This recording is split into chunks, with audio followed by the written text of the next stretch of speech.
I am the kind of person that I look for the humor in any situation because that's just sort of how I get by.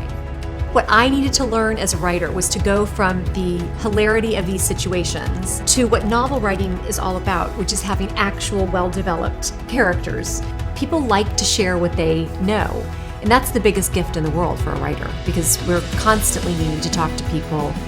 I'm a fan of fresh starts. I think that comes through in my books. I like new chapters. I think there are just a lot of times for women when we have to sort of reinvent ourselves.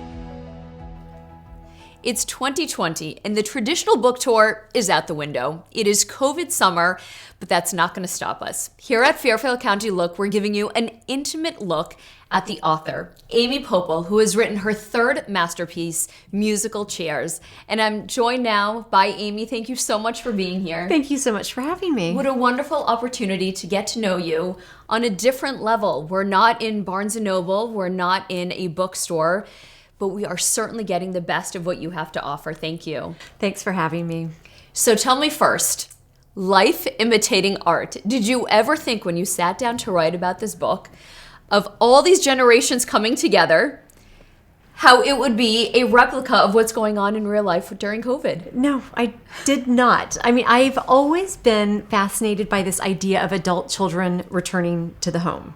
Because I think I write comedy and I like to see the humor in most situations. And I think there is something so funny about adult children moving back into their parents' household, which is something even before the virus came, that was something that was happening more and more. And I just wanted to sort of incorporate that kind of humor where a woman is envisioning one kind of summer, maybe with a little bit of romance, maybe where you can sort of just eat what you want and not be thinking about what other people's needs, and to have that completely turned on its head and end up with these adult kids moving back home, and then add to that the older parent and sort of needing to take some responsibility for an older parent. And I just think there's a lot of room for humor in that. I did not know when I was writing this that my own adult children would be moving back home with me. That was a surprise, a delightful surprise in some ways, a ridiculous surprise in other ways. It doesn't always go smoothly, but we've had a good time together, and it's been a little bit crazy. I think a lot of parents are feeling that way. Absolutely. It's interesting how the return of the core family, the original group of people, sort of changes so much after everybody's had a taste of independence and adulting and being who they are, and then having to revert back to these old familiar roles being under the same roof. Right. And having adult kids, they're too old to tell them what to do. So when they leave the milk out on the counter, are you supposed to reprimand them? Or are you supposed to lecture them? Are you just supposed to internally be furious because why did they leave the milk on the counter? I mean, so it just makes parents sort of return to their former role, but it turns kids into their former selves as well. I think they regress a little bit sometimes. In other ways, they're absolutely so mature and grown up. And so then you as a parent have to sort of remember, like, oh, these are grown-ups. They're independent people, but they're under my roof. So it's just a lot of room for humor in there. A ton of room for humor. And thank goodness that might be the only way that we survive this. Yes. And humor is a trademark in your voice as an author. And it is such a brilliant way to take the absurd and the real and sort of marry them together. Tell us about how if we didn't have this humor, we just wouldn't survive, especially now. It's so true. I mean, I am the kind of person that I look for the humor in any situation because that's just sort of how I get by. So, for example, when I was working in admissions at a private school in New York City, and loved my job and I loved my colleagues and loved everything about it, there were certain times when certain parents would behave a certain way, or in an interview with a small child, the child would behave in a certain way. As children do. As children do, and as children should. And it was just so much fun for me to sort of think about going back and writing these scenes. And that's how I always start as a writer, is I start with dialogue. It's the favorite part of writing for me. I have a background in theater, so I think in terms of scripts instead of in terms of sort of longer narrative structures. So I always start with dialogue. Well, these interviews with children were the perfect place to just start writing dialogues and then turning up the humor and, keeping it real, keeping it grounded in reality, but just just turning the volume up a little bit on some of the more absurd parts of children's behavior, grown-up behavior, the entire admissions world anyway, where we're sort of judging children who are young, maybe shouldn't be judged. So that's how I think. I actually started that book doing dialogues between parents because I had been on the other side of the desk. The fly on the wall. Well, yes, I had started as a parent interviewing at schools, and my husband and I were so horrifically bad at it that's how my entire writing career started. Is I started writing down scenes of parents being interviewed by schools, and then I sort of turned, and then I ended up working in admissions. So I was like, okay, now I'm on the other side of the desk. I'm getting all of this insight. And I ended up turning that into my first book. And that dialogue is fascinating to me. What do we love about putting ourselves in these absurd situations where we know we're putting so much pressure on ourselves, on our children, on our reputations, on what it all means to get into these institutions? Yeah. Tell me about what it's like to take these scenarios in life and put them on paper, and why do we enjoy them so much? Your readers love them. I think what I needed to learn as a writer was to go from the hilarity of these situations to what novel writing is all about, which is having actual well-developed characters. And I feel like musical chairs is sort of the next step for me with that new skill, because it's definitely very much a character-driven book, and it's a large cast of characters, no doubt about that. But I think that once you've created these people and made them very real and made your audience care about them, then you can put them into these silly and outrageous situations and sort of see what pans out. My first few attempts at this are really more just satire. It's more just parody, which is fun. For a sustained novel, to really draw readers in, you have to get a much better handle on who these actual characters are. And it just makes the writing part of it so much more fun because then you know them, you know the characters. You certainly get drawn in. And talk to me about your creative process, because when you talk about these characters and developing them, it doesn't seem to come in these little bits here and there. It's sort of an all-in process for you. You throw yourself in. You call it binge writing. Yes, I am a binge writer. I would like to be a little bit more steady and organized. I'm a 55-year-old woman, but I still have goals and I still think that habits can change. My problem is that I get so into it that my laptop will be next to me on the floor. I'll wake up in the morning and think, okay, wait, where was I with that? And the next thing I know, it's noon and I'm still in my pajamas. And that's probably not the healthiest way to work. But full immersion. It's full immersion. That's just no 9 to 5 hours here. No. I don't do 9 to 5. I don't do lunch breaks. I don't do exercise breaks. All the things that I think are sort of for a good, healthy lifestyle. I'm afraid I don't do any of those. What I do instead is I just work for bursts. I work for and that might be, I might work a 15-hour day, and that may go on for quite a while. But I just get a lot more done in a shorter period of time. That's not a complete surprise to people who went to college with me. They would say I was the all-nighter girl, where other people would start 2 weeks ahead. I would That was me. Yeah. But if your creative genius strikes you and you need to run with it, yeah, that's how it works. It works. It works. I still have a goal that I'm going to become a bit more of a scheduled person. But I enjoy what I do, and I love being in that state of full immersion, as you called it. I really enjoy that. So I'm not in a huge hurry to change, but I think it's better for the back to get up. They say we should stand up and take a breather. Yeah.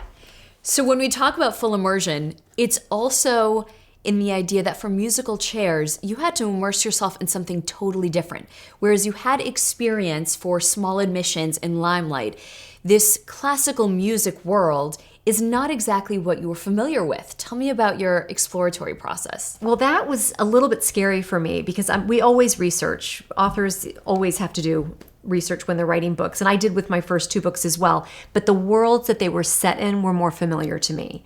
This was the first time that I set a book in a place that I'm very familiar with, but a world, a career that was not something where I have any expertise whatsoever. So It came about because all of my kids are very musical, and my youngest son has been just completely tied up in classical music since he was 5 practically, and now he's 20. And I've been, I've been introducing him, or I should say I've been taking him to different ensemble rehearsals since he was so young. And I just What instrument does he play? He plays piano. He started with classical guitar, and he changed over to piano. So he does composition and musicology now in college. But he went to a performing arts boarding school. And I just thought of the intensity of that kind. I liked the dynamic there. I liked the idea of, it was originally a quartet. In the process of writing the book, I decided it would be better to have it be a trio because I just liked that triangle dynamic better, and it would just serve the story better. Someone is always the foil. Someone's always the odd guy out. Someone's always there's just a lack of balance to that just works really well narratively. So that's what I ended up doing. But then I just had to do the research. So I had to figure out what would they be listening to, how much money would they make, what do their contracts look like, how much are they traveling. Bridget has children. Who's taking care of her kids while she's on tour? So I talked to a lot of people. I listened to a lot of music. I have one friend named Marcia Butler, who's a wonderful author of a great book called Pickle's Progress, if any of your viewers are looking for good fiction. And she was a professional oboist for years. So she was a huge help to me. I gave her an early draft, and she would, no. She was like, wait a minute. Wait a minute. How'd she buy that house? Right. Like you got to really think about like what the income level probably is and how did this happen and how did that. So she made me go back to the drawing board on quite a few elements in the story. I just find people are lovely in offering their expertise when you go to them for help. People like to share what they know. And that's the biggest gift in the world for a writer, because we're constantly needing to talk to people to get insight into some new career, some new hobby, gardening. It must feel flattering that you want to write about their life. Yep. To give a glimpse to something so intimate in someone's life is probably quite flattering. Yeah, and I think it's fun. I mean, I think it's fun to see your world represented well. Yes. I know for some doctors, there are TV shows that are medical TV shows that are painful to watch because they feel that they just depart too far from what the reality of that is like. I think you can take a little bit of artistic license, but you really do have to get the bulk of it right. Or it doesn't come across as authentic. It doesn't come across as expert the way that you would want it to. For musical chairs, talk about authenticity. You have a home in Kent. That's your Connecticut connection. Yeah. Plus the fact that your mom was raised in Riverside. Yeah. So tell us about your childhood. You have this Texas connection. You have this Connecticut connection. And how it came full circle back to Connecticut. So I grew up in Dallas. I was born in Dallas, and I grew up there. But I have a Connecticut mother and a Texas father, and they met in Washington, D.C. And my father's work he's a cardiologist, and he's a medical school. He teaches medical school, and it took them back to Texas. My mom was not the biggest fan of Texas. I should say, I'll put it more kindly, my mom was a real fan of the East Coast. So I grew up listening to her talk all the time about the East Coast, and she would take me to Connecticut to see my grandparents. And about halfway through high school, she decided that boarding school was going to be a really good idea for me. So I left Texas when I was about 16 years old, and I went to Kent School in Connecticut, just right out of Texas. That first September, I remember when fall came and the leaves changed and those mountains in Litchfield County just lit up, and I had never seen anything like that. You didn't know what hit you. Did not know what hit me. And while boarding school can offer challenges that I didn't always love, I always felt connected to the place. I just did. I just always felt like some part of me sort of belonged in Connecticut. So I went off and lived my life and lived in San Francisco. I lived in Berlin for a couple of years, did a lot of traveling, had 3 kids along the way. And my husband and I always embraced a new change. And so we decided to move to New York City. And with 3 little boys, felt we needed some grass, somewhere that they could run around and play. And we ended up buying a house of all places in Kent, Connecticut, which wasn't really on purpose. It's just that it was the area that I loved. And then the house that we fell in love with happened to be 4 miles from the school that I went to. So that was just a funny, not entirely a coincidence, but a little bit of a coincidence. And of course, you have lots of places that you call home. I love that you describe yourself as a nomad. Yeah. Tell us about sort of this propensity for moving around from one interest to another, from one place you love to another, and of course the international flair that Germany presents for your family. Right. I'm a fan of fresh starts. I think that comes through in my books. I like new chapters. I like women of a certain age having a new chapter. I think our lives, whether we're raising kids or not, working, moving, I think there are just a lot of times for women when we have to sort of reinvent ourselves and start over again, whether it's, kids growing up or divorce or any of these things. And I know how hard that can be, but I also think that big changes can present such a wonderful opportunity to try things that you've never done before, to live somewhere that you've never lived before. So I've never been one when my husband says there's a job opportunity in this new place. I've always been one to say, let's go check it out. Let's try it. And so because of that, we've moved quite a bit. Just a few years ago, my husband, who's at NYU, got an opportunity to move, to take another job in Germany. And I said, well, that's a neat way to do. I thought I was going to be an empty nester at the time. And I thought, well, that's an interesting way to have an empty nest. We'll be in Frankfurt, Germany, and we can travel and we can go places. And that's what it's been. It's been fantastic. Of course, now things have changed quite a bit. I haven't been there in months now. But I think actually my next book is going to have some German expat component to it, because that feeling that I have when I'm there and I speak the world's worst German. My German is an offense to Germans everywhere. But you try, and that's what matters. I try. It's really embarrassing, but I try. But those moments of insecurity, those moments of feeling off balance are, I think, great opportunities for plot. It's just a great opportunity for fiction, a great opportunity to put two people together who maybe wouldn't otherwise meet, which for fiction is always just a great, that always just opens up possibilities. So that's what I try to do. And I love the idea that in thinking about your next book, you are sort of bringing this dialogue together again, thinking about characters, thinking about the melding of two different worlds. What do you think makes it such a special experience for your readers who are really transformed? I think we need that escapism.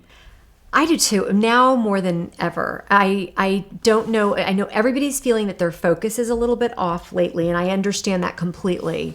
But I have found, especially in the last several months, that fiction has just been saving me. I love it. When I have an issue with focus, I'll go take a walk and I'll listen to the audiobook. I'll start a new book with an audiobook. Interesting. It just helps. It's like attending the theater. We can't attend the theater right now, but if you get a well-narrated memoir or a well-narrated work of fiction, I think it's a great way to sort of get yourself lost in a story. And then later at home, you'll be like, where am I? And you can get the actual book out or the Kindle or whatever you prefer to read and find where you are in the story. And I think that's a great way to sort of get going. So I have really been reading and reading and reading these last few months. So I'm hoping that books that have sort of some humor in them, some really lovely friendships. I love talking about friendships. I love talking about adults, parent-child relationships. The evolving nature of the relationship. Yes, exactly. And, I took a really good look at a male-female friendship in this particular book and tried to decide, was it true in When Harry Met Sally when they said men and women can't be friends because the sex always gets in the way? Is that true? And I just thought I'll write a book and find out. So I brought this male and female longtime friends together just to sort of see where, how far I could take that. But I do hope that people are really using fiction for what it's so good for, which is to maybe put some of our own stress, our own troubles to the side for a little bit and just get lost in a story. We know that television is wonderful for that. Movies is wonderful for that. But I would argue that fiction is really, you get so invested when you're reading a novel. So I really would encourage people to either go, contact their local bookseller and say, this is the kind of thing I like to watch. What would you recommend that I read? Yes. Or this is the kind of book that I love. What would you recommend? What might surprise me? And use fiction to sort of help get through these troubling times that we're in. I had a great chuckle when I read about Bridget and musical chairs being dumped over email. And I thought, what a millennial moment for this woman to go through when she's not a millennial. Right. Yeah. Here's this middle-aged woman having to deal with that new thing that people are doing. How interesting. Yeah. Tell me about how that came about and what it spurred in the novel. So I wanted this character to do something that it's a very well thought out email. So I wanted him to think that he had written something that was very sensitive and very thoughtful. The fact that he even puts in the email that it's his ex-wife who sort of encouraged him to end this new relationship, I thought might be just like an added little dig that would make it kind of funny. But yes, and then to be having her millennial children sort of right on the tail end of that coming in on the scene, I just thought would be a lot of fun. The character Sterling I call him persnickety in the book. He's just a bit of a diva. He's a little bit of one of these young people who sort of reached his peak very early. And because of that, everything that has happened to him since then, he's never quite living up to his promise of his youth. So he's got a little bit of a chip on his shoulder because of that. And I think Bridget's hoping for romance and hoping for love, but it's one of those things where maybe it was for the best. I think eternal optimism. Everyone around her seems to not be so heartbroken that this relationship has ended. So but the email breakup, I thought text, and then I was like, no, that's going too far. But I'll have it be a very thoughtfully written email and have her have to contend with that. I loved it. What a great moment. We'll have to read the book to find out exactly what happens. I want to come full circle and ask you about what you learned about yourself during this COVID spring and summer. Is it that you're climbing the walls, dying to get out there and socialize again, or are you secretly an introvert and you're enjoying this time of looking inward and being quiet? I would say that what I've learned is that I'm an odd combination of those two things. Because I feel as though on the one hand, I have my husband, my kids, my dog, my books, my laptop, which means I can do my work wherever I am. And I feel as though I could just do this forever. But then recently, a friend of mine popped into my town and said, do you want to just meet outside? We'll be socially distanced. We'll have a quick catch up. And it was so nice to see her. And I realized I'm getting weird. Like I need to see people. It's not healthy to not remember what it's like to have a conversation with how to make eye contact. How to make eye contact, how to just get your attention going outward again. I think I've been doing a lot of sort of inward thinking, and it's just nice. It was so nice, and it felt so healthy, the way a good run would feel, to sit with someone and really have a conversation with them. So that made me sort of miss my writer friends and just miss people. But for the most part, I think it's shown me that I do pretty well. I do pretty well in lockdown mode. Just, I think because enjoying your own thoughts, your own brain, your own talents. But I have older kids. I mean, for those of you with younger children, it just, everyone I know is sort of going through something right now. And I think having younger children presents such a particular kind of challenge. Well, I have to tell our audience to run to your website and check out the trailer for this book. It is hysterical. Tell me about the origins of that, and what a beautiful way to introduce the book. That was so much fun. When it became very clear that I was not going on book tour, so the usual stops that I make, I have family in California, so I like to do a book stop there, and then I like to go to Texas. And when it just became clear that absolutely none of that was happening, I thought, well, how can I not only sort of introduce the book to readers, but how can I also do the brave thing and show a little bit more about what my life has been like in the last few months. So we did a very short 90-second little video Because a lot of people have said to me about my other books as well, including Limelight, I see you in this main character. How autobiographical? How much is she you? And of course, there's always a certain amount to which our own personalities come into our characters. I think it's very hard to not have a bit of that, whether I'm writing men, women, children. There's always a little bit of yourself that comes through.